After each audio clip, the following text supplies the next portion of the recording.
Alright, so for my final project, I decided to do a movie search app which utilizes an open API on the web in order to search for movies and bring back data about them. And so let's get this started.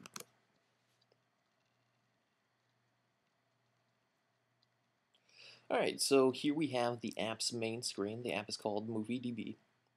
And I wanted to keep this main interface pretty clean, so all you see here is a label and a text field for uh, the user to search for movies. I've also customized the top bar here so that it's more um, in tune with the rest of the GUI for the app. So if I click on this text field here, you see the keyboard pops up. I specifically designed it so that the keyboard does not cover up the text field because it can be super annoying when you can't see what you're typing or you have to scroll around up here. I've also customized the keyboard down here because this is a search app, so having a return key doesn't really encompass what the app is trying to accomplish. And so if I type in something here, I can search for a movie. Let's just type in something random. And once I press this go button, or press enter rather, it's going to go up to the web, make a REST call to the moviedb.org, and then pull down a JSON object containing the results from my query. So if I search, you can see that since this obviously isn't a movie, it didn't pull down anything. Down here you can see the JSON response that get pulled back from the web. And since we didn't have any results, we display to the user this red label here that says, hey, no results were found. Now let's actually search for a movie. So search for a real movie. So let's search for Fight Club. Now when I press this go button or press enter, it's going to once again go out to the web, then pull back search results from my query. And then we're going to display that in a navigation view. And so here we have our navigation view. You can see that down here I've logged the response we've gotten back, and we've gotten back five movies here. And so it gets displayed to the user with the name and the year, because sometimes, well, these days everything's a remake, so you want to know uh, the old movie versus the new movie and what year it was in, stuff like that.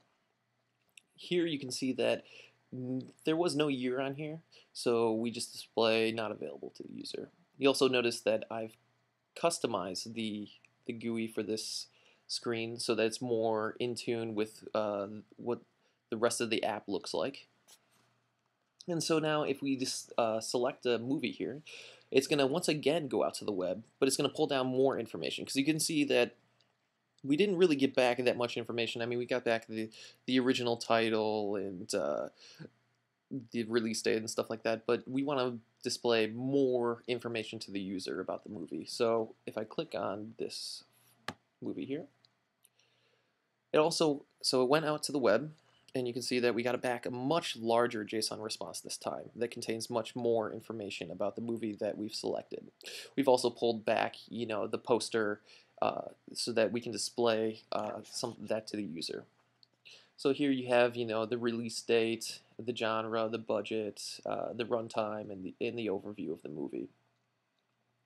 For the budget and the runtime, I've formatted these strings, or formatted these values, so that they're more human readable to the user.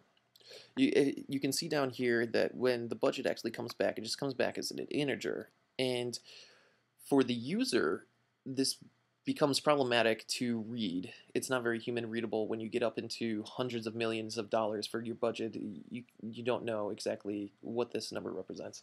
So it's more human readable here. And then down here, we add on the minutes so that the user knows this isn't some arbitrary value, and it actually refers to the minutes. So now we can go back to our search results by just clicking this button here. And we're back on the navigation view. And if we were to click this cancel button up here, it would actually bring us back to the main screen of the app. And so here we are at the main screen. We can search for another movie.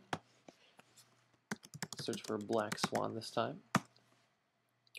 And you can see that we went up, got a response, and here we got back 4 movies.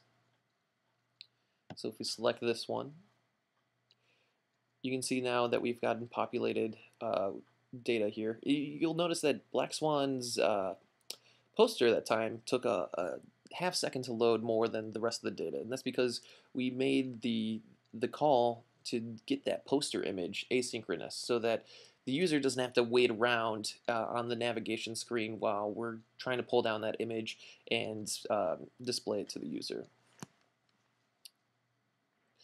So you'll also notice that this overview is a lot larger than the overview for the previous movie. And we put this in a text view here so that the user can scroll up and down if they want to read the whole synopsis, if they so choose to do so.